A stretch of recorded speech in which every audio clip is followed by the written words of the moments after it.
of Veronica Kitty Duterte. At inilatag po namin isa-isa doon kung bakit illegal ang aresto, illegal ang detention, at illegal din ang pagdala sa kanya sa ICC Hague, Netherlands, na tinagurian namin kidnapping.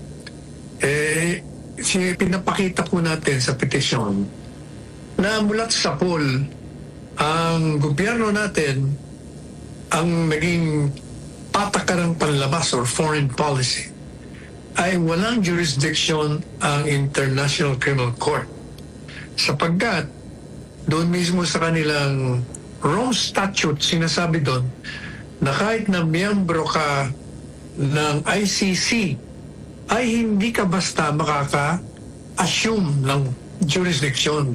Hindi ka maaaring basta makialam sa judicial legal system ng isang bansa.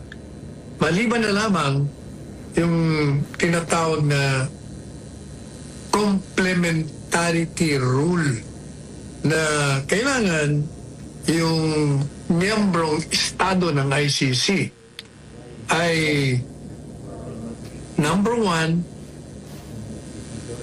walang kakayahan na umusig ng mga lumabag sa crimes against humanity like genocide, mass murder, aggression, yung mga war crimes. Kailangan wala silang kakayahan na usigin yung mga pinaghihinalaang kriminal. O kung meron kakayahan, hindi sila willing o ayaw nilang ipursige ang pag-usig sapagkat siguro sila ang mga nasa likod ng paglabag at pag-commit ng krimen. So yung dalawang yon ang sinasabi namin sa petition, pareho hindi mag-a-apply kaya hindi pwedeng pumasok ang ICC dahil number one, may kakayahan ba tayo? Meron kasi kaya kinukot namin yan si Secretary ng DOJ. Siya na mismo ang nagsasabi na we have a robust system. We are, sabi niya, ready, willing, and able to prosecute. At pinakita nga po natin, ilang beses na rin natin pinag-uusapan niya dito sa ating programa, na ano bang pruweba natin na malusog ang ating sistema legal. Hindi po ba sinabi ko sa inyo, paano ba hindi malulusog yan? Isang presidente ang pinatapo natin, yung tatay ng Pangulong Marcos Jr., dalawang presidente ang pinakulong natin, ang dating Pangulong Gloria Macapagal-Arroyo at ERAP, at nakita natin na sa dalawang kasong yon, yung isa na-convict. Yung isa naman ay na-absuelto. Sa makikita mo, nagpa-function talaga. Ano pang prueba? Hindi po ba daan-daan, libo-libo ang mga nakakulong sa ating mga detention facilities na ibig sabihin, nagkaroon sila ng tinatawag na due process, niliti sila at sila ay napatunayan na may sala. Kaya nakakulong. Ang iba naman ay nakalaya. So ano pa bang prueba na meron tayong sistema legal na nagpa-function na mataba, malusog. Kaya sabi namin, hindi pa pwede. Kasi may kakayahan at ipinakita sa inyo na may kakayahan at talagang nagsasampa ng mga kaso at nagkakaroon ng paglilitis at nagkakaroon ng judgment. Pangalawa, yung sinasabi na hindi kasi may immunity yan si Presidente Duterte kaya hindi walang hustisya. Pero alam po ninyo, sa 6 na taon na sinasabi nilang 30,000 namatay o napatay, ilan lamang ang naihain na kaso.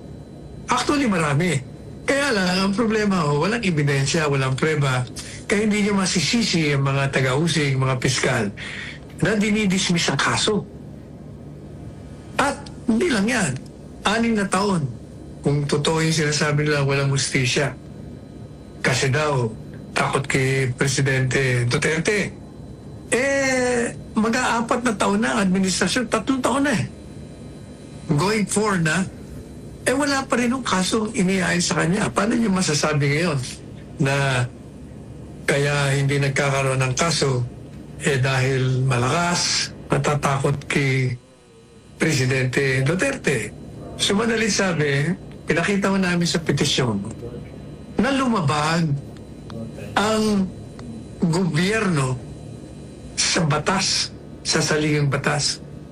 Una-una, di ba, sinabi ko sa inyo, ang teorya ni Presidente Duterte at ako'y naniniwala, katunay, pati Korte Suprema umuo doon sa kaso ng Tanyada versus Tobera, na ang isang batas, bago maipatupad, bago magkaroon ng lakas at buhay, a law, before it becomes enforceable, before it has force in effect, kailangan mailathala muna sa Official Gazette o sa isang newspaper of general circulation.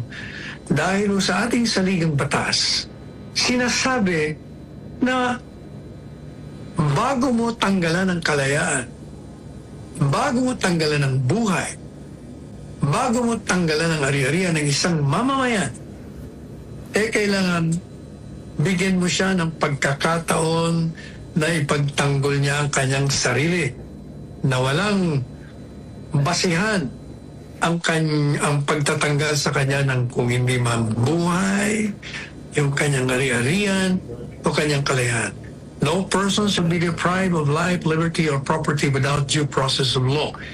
Which means that the citizen that you will deprive of these guarantees has to know exactly what he is violating. Kailangan malaman niya, ano ba? Bakit mo gusto akong pakulong? Bakit gusto mong kunin ang aking ari-arian? Bakit gusto mong tanggalan ako ng kalayaan? Bakit gusto mo akong patayin? Kasi meron tayong death penalty dati. Anong dahilan?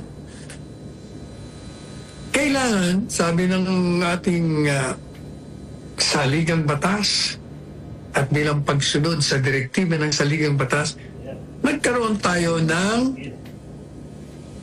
Commonwealth Act number 638, particularly Section 1 thereof. Anong sabi doon? Ang mga legislative acts, lahat ng ginawa ng Kongreso, ay dapat na mailathala sa Official Gazette at newspaper of general circulation. Na-amienda na ho yan. Sa Kodigo Sibil, nakalagay din doon na ang batas, bago ito magkaroon ng buhay at epekto at may patupad, kailangan ilathala mo. Kasi nga kung hindi mo gawin yan, yung mga tao na ididimanda mo, sasabihin, wala ka namang batas. Wala kaming alam na batas. Kaya para hindi yung maging excuse yan, hindi maging dahilan, kailangan mailathala. Pag nailathala sa Official Gazette o sa dyaryo, ibig sabihin, ipagpapalagay. The law will assume that you have read the law or you have heard of the law and you know the law. Kaya hindi ka na po pwede na sabihin, hindi ko alam yan, walang batas. Hindi mo na pwedeng gamitin yung I'm ignorant of the law. Kaya hindi ba meron tayong doktrina na sinasabi, ignorance of the law excuses no one from compliance therewith. Kasi yung ibig sabihin, dahil nailathala na yan, you're presumed to know the law. And kahit na sabihin mo ignorante ka, pinagpapalagay na alam mo yan. O kaya sa puntong yan, walang jurisdiction. At sabi po namin sa petisyon, ipagpalagay na natin na tayo ay naging miyembro nga. Pagpalagay na natin na merong matibay na pagpapatupad at sapagkat nagkaroon ng buhay at lakas kahit na hindi na lathala. Pagpalagay na. Papasok nga ako yung sinasabi ko kanina, ang principle of complementarity rule. Hindi sila pwedeng pumasok sapagkat tayo ay willing